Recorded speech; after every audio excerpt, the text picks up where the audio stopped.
జమ్ము ఏది అయినా ట్రై చెయ్యి ఆచి చికెన్ మసాలా. ఆచి చికెన్ మసాలా.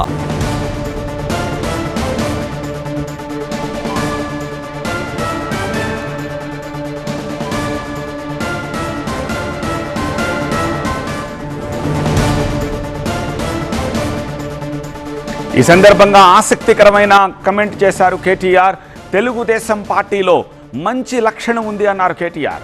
ఆ పార్టీ నాయకుడు నేరుగా కార్యకర్తలతో మమేకమవుతారని, మా పార్టీలో అది లోపించింది కాబట్టే మేము ఓడిపోయామని అన్నారు కేటీఆర్. జైలుకు వెళితే సీఎం అవుతారనే భ్రమలో చాలామంది ఉన్నారు, కానీ అది నిజం కాదు అన్నారు కేటీఆర్. హత్యలు చేసి జైలుకు వెళ్లేంత దుర్మార్గులం మేం కాదు అన్నారు కేటీఆర్.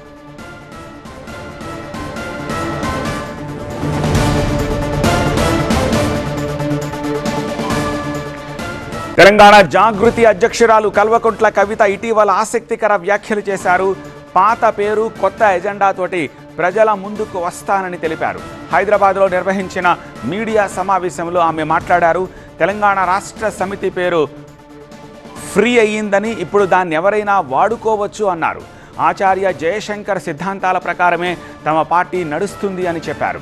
తమ పార్టీకి బీహార్ సిద్ధాంతకర్త అంటూ ఎవరు లేరన్నారు. బీఆర్ఎస్ ప్రస్తుతం నిద్రావస్థలో ఉందని విమర్శించారు. కవిత కమెంట్స్ నేపథ్యంలో కేటీఆర్ చేసిన వ్యాఖ్యలు ఇప్పుడు ప్రాధాన్యత సంతరించుకున్నాయి.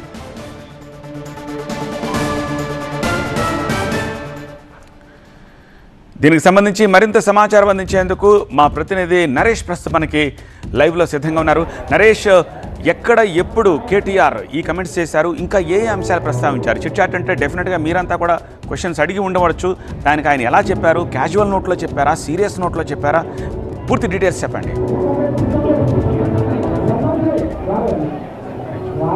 మంచిర్యాల జిల్లా కేతన్పల్లిలో బాల్కసుమన్ నివాసంలో ఇంటరాక్షన్ విత్ మీడియా అంటూ కేటీఆర్ మీడియాతో చిట్చాట్ చేశారు. దాదాపుగా 2 గంటల పాటు ఈ చిట్చాట్ కొనసాగింది. ఇందులో మీడియా ప్రతినిధులు అడిగిన ప్రతి ప్రశ్నకు కూలంకషంగా సమాధానాలు చెప్పారు. ఇందులో కీలక అంశాలను లేవనెత్తారు.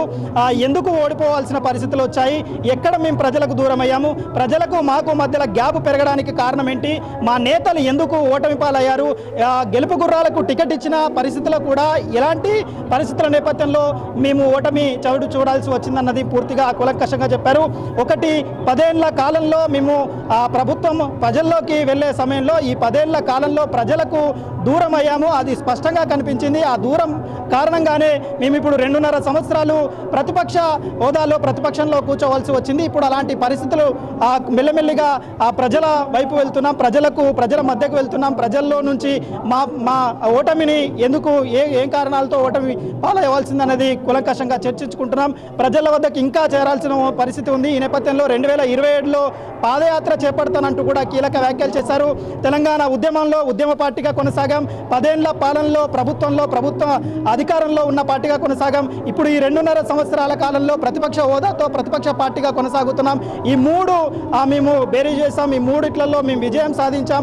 మరో 2.5 సంవత్సరాల్లో ప్రజలతో అత్యంత సన్నిహితంగా వెళ్ళి మళ్ళీ ప్రభుత్వాన్ని తీసుకురాగాలనే నేపథ్యంతో ముందుకు వెళ్తాం. అందుకు అన్ని ఏర్పాట్లు చేసుకుంటున్నామని చెప్తున్నారు. మేము గత పక్క రాష్ట్రాలకు సంబంధించిన తెలుగుదేశం పార్టీకి సంబంధించి కీలకమైన సమాధానాలు ఇచ్చారు.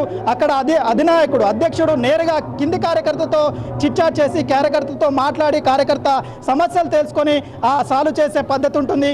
అది మా పార్టీలో లోపించింది. ఆ కారణంగా మేము కార్యకర్తలకు పార్టీ అధినేతకు మధ్య గ్యాప్ పెరిగింది. ఆ కారణంగా ఎమ్మెల్యేలతో మాత్రమే సత్సంబంధాలు కొనసాగించాం.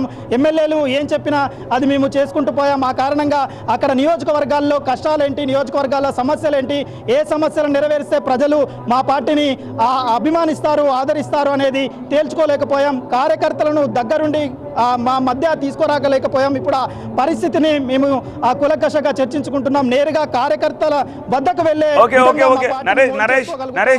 నరేష్ ఒక విషయం చెప్పండి. టీఆర్ఎస్ నుంచి బీఆర్ఎస్గా మారాక మేము నష్టపోయామని చెప్పి ఆయన మాట్లాడారని చెప్తున్నారు కదా. గతంలో కూడా రీసెంట్ పాస్ట్లో కూడా ఎవరో ఒకళ్ళిద్దరు ఆ పార్టీ నేతలే ఈ పేరు మార్పు మళ్ళీ టీఆర్ఎస్కి వెళ్ళాలి అని చెప్పి ప్రస్తావించినప్పుడు దానికి సంబంధించిన ప్రస్తావన ఉండదు అని చెప్పి బాసే చెప్పారు అని చెప్పి ఈవెన్ కేటీఆర్ సైతం కన్ఫర్మ్ చేసిన సందర్భం ఉంది. అలాంటి కేటీఆర్ ఇప్పుడు మళ్ళీ టీఆర్ఎస్గా వెళ్ళాలా అని ఆలోచిస్తున్నాము అని చెప్పారు కదా, దానికి సంబంధించి ఇంకా ఏం మాట్లాడారు? ఎవరు ఏం క్వశ్చన్ చేయలేదా? ఇప్పుడు నేను రేస్ చేసిన క్వశ్చన్ రేస్ చేయలేదు అక్కడ ఎవరు? ఎగ్జాక్ట్లీ ఇదే పాయింట్ను టీవీ9 ప్రతినిధిగా నేనే కేటీఆర్ను క్వశ్చన్ చేయడం జరిగింది. తెలంగాణ ఉద్యమ పార్టీగా టీఆర్ఎస్గా ఉన్న సమయంలో ప్రజలు మీతో పాటు నడిచారు. ఒక్కసారిగా ఆ టీ ప్లేస్లోకి బీ చేరి భారత రాష్ట్ర సమితిగా మారిన తర్వాత ఓటమి పాలు కావాల్సిన పరిస్థితి వచ్చింది. మళ్ళీ తిరిగి టీఆర్ఎస్గా పార్టీ పేరును మారుస్తారా అన్న ఆ ప్రశ్న నేపథ్యంలో కేటీఆర్ కీలకమైన వ్యాఖ్యలు చేశారు. గతంలో తెలంగాణ రాష్ట్ర సమితిగా ఉన్న మేము ప్రజలకు అత్యంత సన్నిహితంగా తెలంగాణ ఉద్యమ పార్టీగా తెలంగాణ ప్రజల పార్టీగా కొనసాగాము. భారత రాష్ట్ర సమితిగా మారి ఇతర రాష్ట్రాల్లో పోటీ చేయాల్సిన పరిస్థితి ఏర్పడిన నేపథ్యంలో కాస్త ప్రజలకు దూరం అయ్యాము. మళ్ళీ ప్రజల నుండి కానీ మా కార్యకర్తల నుండి కానీ మా పార్టీకి సంబంధించిన కీలక నేతల నుండి కానీ బీఆర్ఎస్ టీఆర్ఎస్గా మారితే బాగుంటుందంటూ క్వశ్చన్లు కూడా వినిపిస్తున్నాయి. అది వర్కింగ్ ప్రెసిడెంట్గా నా వరకు వచ్చింది. ఇప్పుడు మీరు అడిగిన ప్రశ్న నేను మా అధినేత మా బాస్ను కేసీఆర్ను కూడా క్వశ్చన్ చేస్తాము. అప్పుడు ఆ సమయంలో కూడా ఒకవేళ టీఆర్ఎస్గా మారిస్తే బాగుంటుందేమో అన్న ఆ సమాధానాన్ని కూడా ఆ వైపు నుండి వచ్చినట్టుగానైతే మేము తెలుసుకున్నాము అని చెప్తున్నారు. బీఆర్ఎస్ టీఆర్ఎస్గా మారితే బాగుండు అన్న సమాధానం కూడా కేటీఆర్ నుండి వచ్చింది. కానీ అది అధినేత బీఆర్ఎస్ పార్టీకి సంబంధించిన అధ్యక్షుడిగా కొనసాగుతున్న కేసీఆర్ఏ తేల్చాలి. నేను వర్కింగ్ ప్రెసిడెంట్గా మాత్రం కొనసాగుతున్నాను. మా బాస్ ఏం వర్క్ ఆదేశాలు ఇస్తే ఆ వర్క్ ఆదేశాలు కార్యకర్తల మధ్యకి ప్రజల మధ్యకి వెళ్లేందుకు ముందుకు సాగేందుకు దట్స్ ఓకే. బట్ ఆ సందర్భంలో గతంలో ఎన్ని సందర్భాల్లో ఈ ప్రస్తావన వచ్చినా నిర్ద్వందంగా పార్టీ తోసిపుచ్చింది, పార్టీ అధినేత తోసిపుచ్చారు, కేటీఆర్ లాంటి గ్రేడ్ నాయకులు కూడా తోసిపుచ్చారు కదా. ఇప్పుడు ఎందుకు వచ్చింది? రీసెంట్గా కవిత అది ఫ్రీ అయింది కాబట్టి ఆ పార్టీని తీసుకుని ప్రొఫెసర్ జయశంకర్ సిద్ధాంతాలతోటి మేము పార్టీ నడుపుతామని చేసిన కమెంటు నేపథ్యంలో ఇప్పుడు మళ్ళీ టీఆర్ఎస్ అవసరమైంది అన్న ఆలోచనలో చాలామంది ఉండొచ్చు. దానికి ఏమైనా సమాధానం చెప్పారు ఆయన?